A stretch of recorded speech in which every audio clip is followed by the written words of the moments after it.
இன்னைக்கு நம்ம பார்க்க போகிறது சூப்பர் சிங்கர் சீசன் 10 நம்மளுடைய அடுத்த கண்டஸ்டண்ட்டான ஜான் ஜெரோம் தாங்க. ஜான் ஜெரோம் பற்றி சொல்லணும்னா நிஜமாகவே ஒரு அமேசிங்கான ஒரு கேரக்டர், அதையும் தாண்டி அமேசிங்கான சிங்கர் தான் சொல்லணும். ஏன்னா எடுக்கிற சாங்ஸும் சரி, பாடுற விதமும் சரி, எல்லாமே ஒவ்வொன்றும் ஒவ்வொரு லெவலில் இருக்குது அப்படின்னு தான் சொல்லணும். ஏன்னா அந்த எடுக்கிற சாங்ஸ் எல்லாம் பார்த்திங்கன்னா நம்ம உள் மனசில் ரொம்ப ஆழமாக அந்த ஃபீலை தூண்டக்கூடிய அளவுக்கான சாங்ஸ் தான்.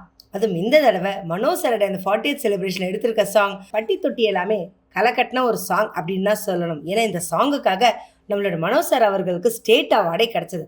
அப்படி என்ன சாங் யோசிக்கிறீங்களா? சின்ன தம்பி படத்துல இருந்து இந்த துளியிலே ஆட வந்த அந்த சாங். அந்த சாங்கை கேட்காத கிராமத்து ஆளுங்க அப்படின்றது இல்லைங்க, அந்த ஏஜில் பீரியடில் இருந்தவங்க யாருமே கிடையாதுன்னு தான் சொல்லணும். ஏன்னா அந்த ஒரு பாட்டை கேட்டது நிறைய பேருடைய வாழ்க்கை நிறைய ஒரு சேஞ்சஸும் ஏற்பட்டிருக்கு அப்படின்னு நமக்கு தெரிஞ்ச விஷயம். ஸோ அந்த சாங்கை ஸ்டேஜில் பாடும்போது நிஜமாவே செம சூப்பர் ஃபீல்.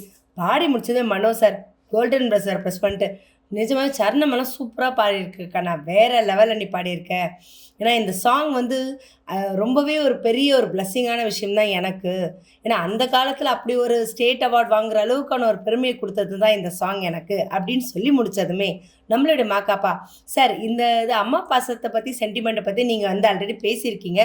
பட் ஆனால் நீங்கள் வந்து குழந்தையாக இருக்கும்போது உங்களை தொட்டியில் நாடகம் அவங்க நடிக்கும்போது உங்களை தொட்டியில் கட்டி விட்டுட்டே தான் நடிப்பாங்க, அந்த டைலாக் தான் நீங்கள் தூங்குவீங்கன்னு சொல்லிட்டு அப்படின்னும் போது நம்மளுடைய மனோஜ் அவர்கள் ஆமாம், ஏன்னா வந்து நான் தூக்கம் கலைஞ்சிடக்கூடாதுன்னு சொல்லிட்டு அம்மாவும் அப்பாவும் வந்து அவங்க நாடகம் நடிச்சிட்டு இருக்கும்போதே பக்கத்தில் வந்து தொட்டியில் கட்டி என்னை வந்து தூங்க வைப்பாங்க. ஆக்சுவலாக அப்பா வந்து காலில் அந்த ஹார்மோனியம் ப்ளே பண்ணுறவர்.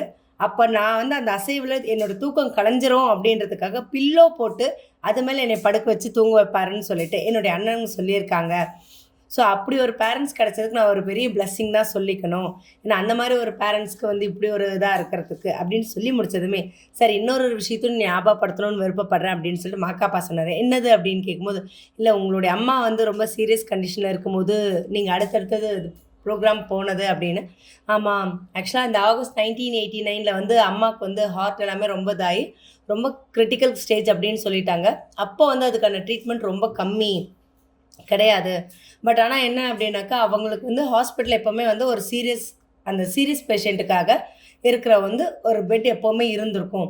அந்த ஒரு 3 மாத கேப்பில் நம்மளுடைய எஸ்பிபி அண்ணா அவர்களுக்கும் வந்து தெலுங்கு படத்தில் எந்திரன் சந்திரன் அப்படின்ற படத்துக்கு வாய்ஸ் டப்பிங் கொடுத்ததில் வோக்கல் கார்டெலாம் வந்து ரப்சர் ஆகிடுச்சின்னு சொல்லிட்டு 3 months ரெஸ்ட்டுன்னு சொல்லிட்டாங்க.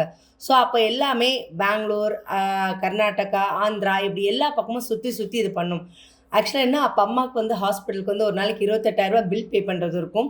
பட் ஆனால் எப்படி இருந்தாலும் நான் ஷூட் பண்ணி வந்தது ஒரு நாளைக்கு ஒரு 3,000 3,500 ஒரு ஷூட்டுக்குன்னு போது ஸோ அது எப்படி இருந்தாலும் எனக்கு அது மேட்ச் ஆகிடும். அன்னைக்கு வர காசை எடுத்து அவங்களுக்கு கட்டுறதுக்குன்னு சரியாக அமைஞ்சிரும். அதுக்கு வந்து கடவுள் கொடுத்த வரம் அப்படின்னு தான் சொல்லணும். அதே மாதிரி அவர் சொன்னதுன்னா ஏப்ரல் மாதம் 16 அம்மா இறந்துடுவாங்க. ஆல்ரெடி டாக்டர் கொடுத்த மாதிரி அம்மா அன்னைக்கு தவறிட்டாங்க. அதுக்கு அடுத்தது கரெக்டாக அவங்க தவறி 10வது நாளே எஸ்பிபி அவர்களுக்கு வந்து திரும்பவும் வாய்ஸ் இதாயிருச்சு.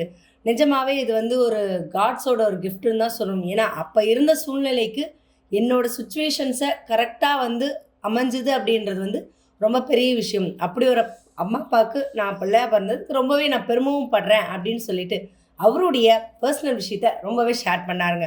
அதையும் தாண்டி நம்மளுடைய ஜான் ஜெரோமுக்கு எல்லாருக்கும் கிஃப்ட் கொடுத்த மாதிரி இவருக்கும் அவருடைய ஃபோட்டோவோடு இருக்கிற ஒரு சிக்னேச்சர் போட்டு சைன் பண்ணி ஃபோட்டோவும் கொடுத்தது இல்லாமல் கோல்டு வின்னருக்கான காயினும் நம்மளோட ஜான் ஜெரோம் கிடச்சிதுங்க.